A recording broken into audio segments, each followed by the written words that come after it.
প্রসন্ন হই। কোনো শুভ অনুষ্ঠান থাকে, আমরা সাফল্য লাভ করি, আমরা সবার আগে আপনজনদের মিষ্টিমুখ করাই। আর এটা ভালোই। মিষ্টিমুখ করালে মনও মিষ্টি হয়ে যায়।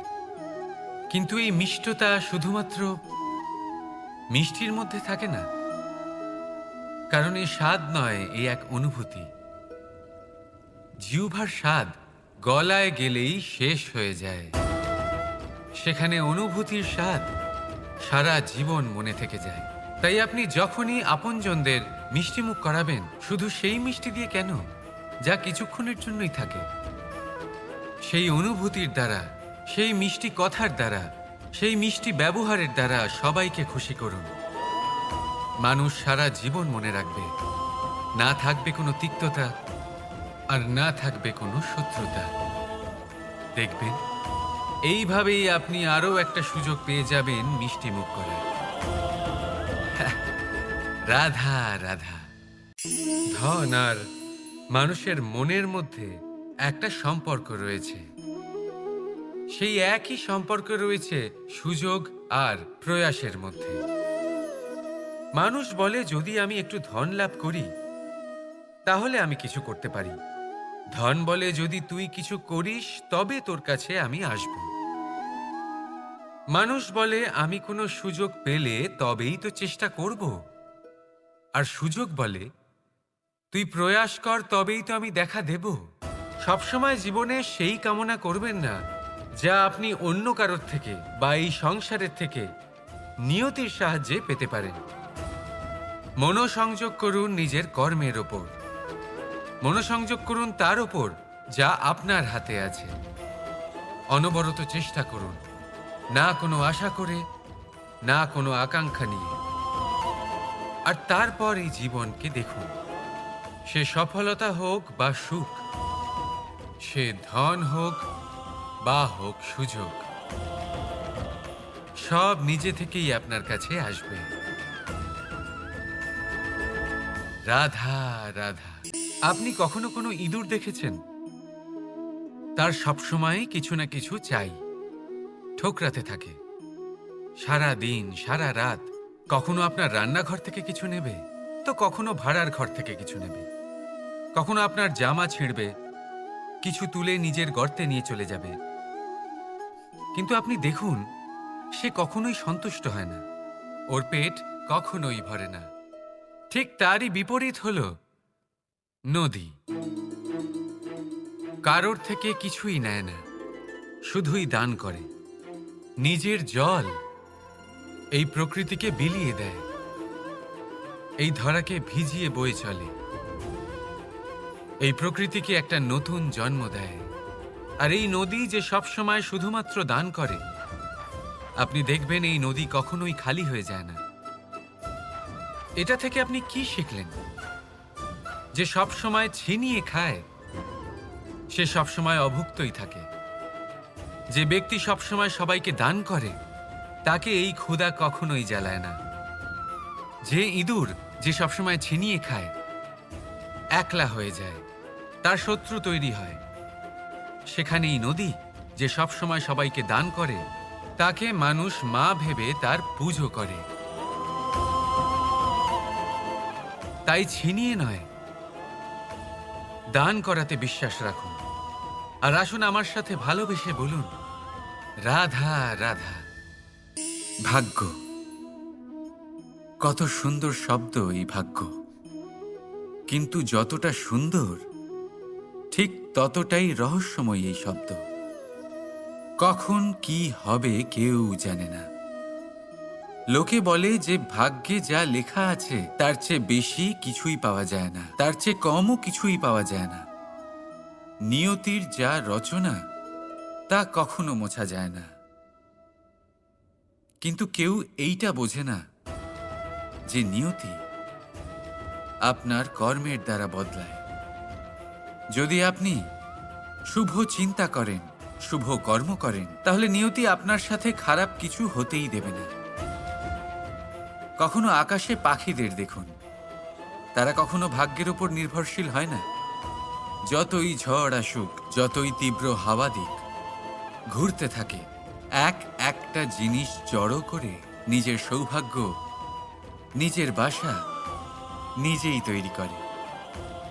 নিজের সন্তানের জন্ম দেয়, তাকে লালন পালন করে, নিজেই তাকে উড়তে শেখায়, কখনোই ভাগ্যের উপরে নির্ভরশীল হয় না সে। এই বিষয়টা আমাদেরও শিখতে হবে। তাই মনে রাখবেন, আপনার ভাগ্য নিয়তির লিখন নয়। আপনার ভাগ্য তাই যেটা আপনি দিনের পর দিন আপনি নিজেই লেখেন। কিছু নিজে পরিশ্রম করে, কিছু নিজের ভাবনার জোরে। রাধা রাধা। সুরক্ষা প্রত্যেক ব্যক্তির জন্য গুরুত্বপূর্ণ, কিন্তু এটাই মানুষের সবথেকে বড় শত্রু। কিভাবে? ভেবে দেখুন, একজন মানুষ যখন একটা সুরক্ষিত পরিবেশে থাকে, তখন তার মধ্যে আলস্য চলে আসে। সে জানে যে আমাকে না ভবিষ্যতের জন্য কিছু করতে হবে, আর না আজকের জন্য কিছু করতে হবে, শুধুই জীবনযাপন করতে হবে। এই সুরক্ষা কবচ থেকে বাইরে বেরোনো অত্যন্ত জরুরি। ভাবুন, পাখি যে তার সন্তানকে জন্ম দেয়, কিছুদিন পরে তাকে তার বাসা থেকে বের করে দেয়। কেন? যদি এরকম না করে, তাহলে সেই সন্তান জীবন কাটাতেই শিখবে না। যদি তাকে ডাল থেকে নিচে না ফেলে দেয়, সেই সন্তান উড়তেই শিখবে না, তার পাখনা শক্তিশালী হবেই না, সে তার নিজের বাসা তৈরি করার চেষ্টাই করবে না। পাখি তার বাসা তখন তৈরি করে যখন তার অভিভাবক তাকে ত্যাগ করে। মনে রাখবেন, আপনি সুরক্ষা কবচের বাইরে বেরোলে বিপদ অবশ্যই আসবে, যার জন্য আপনি সতর্ক হবেন, তার মোকাবিলা করবেন, শক্তিশালী হবেন। এবার সেই বিপদ যাতে আর না আসে, সেই জন্য আপনি পরিকল্পনা করবেন। তাই যদি আপনি নিজের বিকাশ চান, তাহলে যখনই আপনার মনে হবে যে আপনি একটা সুরক্ষিত পরিবেশে রয়েছেন, সুরক্ষিত কবচের মধ্যে রয়েছেন, তখন সেখান থেকে বাইরে বেরোন। সেখানেই পাবেন আপনার বিকাশ। রাধা রাধা। এটা সেই নৌকার প্রতিরূপ যা আমাদের নদী পার করায়। এবার বিষয়টা একটু ভেবে দেখুন, সেই বিশাল নৌকা যা আমাদের নদী পার করায়, সেটার নির্মাণ নদীতে নয়, ডাঙায় হয়। আর যদি আমরা এটাকে নদী অবধি পৌঁছতে চাই, তাহলে আমাদের দরকার পড়ে কোনো গরুর গাড়ির অথবা ঘোড়ার গাড়ির। তার সাহায্যে একে বহন করা হয়। এবার পথে যদি কোনো জলধারা আসে, কোনো নদী আসে, আর সেটাকে পার করতে হয়, তাহলে তখন সেই নৌকার ওপরে গাড়ি রাখা হয়, তারপর তাকে পার করা হয়। অর্থাৎ এই যাত্রা দুজনের সংযোগ ছাড়া সম্পূর্ণ হতেই পারবে না। সেই জন্যই এই প্রবাদ আছে, কখনো নৌকা তো কখনো গাড়ি।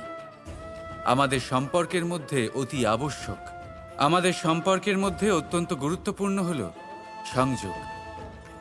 সবসময় একসাথে চলা, সংযোগ স্থাপন করা। সবসময় সুখী থাকবেন। রাধা রাধা। কোনো ব্যক্তির ব্যক্তিত্ব কিভাবে তৈরি হয়? আপনার কি মনে হয় যে ব্যক্তি জন্ম থেকে তার স্বভাব নিয়ে জন্মায়? নাকি আপনার মনে হয় যে এই প্রকৃতি ব্যক্তির জন্য তার নিয়তি রচনা করে? না, এরকম একেবারেই হয় না। আমি আপনাকে বোঝাচ্ছি। যখনই বৃষ্টি পড়ে, কোনো বিন্দুর দিকে দেখবেন। এবার এই বিন্দু যেখানে পড়ছে, তার উপরে নির্ভর করছে তারপর কি হবে। যদি এই বিন্দু পড়ে কোনো ক্ষেতের ওপরে, তাহলে কোনো নতুন ফসলের জন্ম দেবে। যদি সে গরম কড়াইতে পড়ে, তাহলে বাষ্পীত হবে। যদি সে কোনো সাপের মুখের ভেতরে পড়ে, তাহলে বিষ তৈরি হবে। ঝিনুকের ভেতরে পড়লে মুক্ত তৈরি হবে। যদি কোনো পাতার ওপরে পড়ে, তাহলে শিশির তৈরি হবে। একই বিন্দু, কিন্তু তার সঙ্গত তার ভবিষ্যৎ এবং ব্যক্তিত্ব নির্ধারণ করবে। এবার এটা তো শুধুমাত্র এক বিন্দু, তার কাজ হলো শুধুমাত্র পড়া। কোথায় সেটা সেও নির্ধারণ করতে পারে না। কিন্তু আপনি হলেন মানুষ। আপনি বাছাই করতে পারবেন যে আপনার সঙ্গী কারা হবে, কাদের সাথে আপনি মেলামেশা করে বড় হবেন। তাই তা ভালোভাবে করুন, কারণ এই নির্বাচন আপনার হাতে, কারণ এই জীবন আপনার। ভবিষ্যৎ আপনার। এবার আপনি মহান হতে চান কি না তার নির্ণয় আপনাকেই করতে হবে। আসুন আমার সাথে ভালোবেসে বলুন, রাধা রাধা। মানুষের স্বভাব হলো যে সে সবসময় নিজে বলতে চায়, কারুর কথা শুনতে চায় না। কিন্তু তার এই স্বভাব তাকে এক বিশাল বড় জ্ঞানের থেকে দূরে সরিয়ে রাখে, সামনের মানুষের ব্যক্তিত্বের জ্ঞানের থেকে দূরে। তাই যদি আপনি কাউকে চিনতে চান, কাউকে বুঝতে চান, তাকে থামাবেন না, শুধু বলতে দিন। কারণ একজন ব্যক্তির ব্যক্তিত্ব লুকিয়ে থাকে তার কথার মধ্যে, আর তার আসল পরিচয় লুকিয়ে থাকে তার শব্দের পেছনে। বলতে দিন, আস্তে আস্তে আপনি সব বুঝতে পারবেন। এটাই তফাৎ হলো একজন সাধারণ মানব আর একজন মহামানবের মধ্যে। এক যে কাউকে বলতে দেয় না, আর এক যে সবার কথা শোনে। তাহলে সিদ্ধান্ত আপনার, আপনি কি সাধারণ হতে চান না অসাধারণ? কারণ এই ভবিষ্যৎ আপনার। রাধা রাধা। ভাগ্য আর কর্ম, এই দুই এমন শব্দ যাকে ঘিরে সমগ্র সংসার। কেউ বলে আমার ভাগ্যে এটা ছিল না, যা পেলে আমার জীবন অন্যরকম হতো। কেউ বলে আমার গত জন্মের কর্ম নিশ্চয়ই এমন ছিল, যে কারণে এই জন্মে এরকম ভাগ্য পেয়েছি আমি। এই সব বাদ দিন আর একবার শান্ত চিত্তে ভাবুন। আপনি বুঝতে পারবেন যে ভাগ্য আর কর্ম এই দুই এই জন্মের। তফাৎ শুধুমাত্র এটাই যে যদি ভাগ্যের কথা বলা হয়, তাহলে আপনি এই ভাগ্যের থেকে যত বেশি আশা করবেন তত বেশি নিরাশ হবেন আপনি। কারণ এই আশা আপনাকে কর্ম করা থেকে আটকায়। যদি কথা বলা হয় কর্মের, তাহলে নিজের কর্মের প্রতি যত বিশ্বাস রাখবেন তত বেশি সফলতা আপনার কাছে আসবে। তাই একটা কথা মনে রাখবেন, ভাগ্য আপনার কর্ম নির্ধারণ করে না, কিন্তু আপনার কর্ম আপনার ভাগ্যকে অবশ্যই নির্ধারণ করে। রাধা রাধা।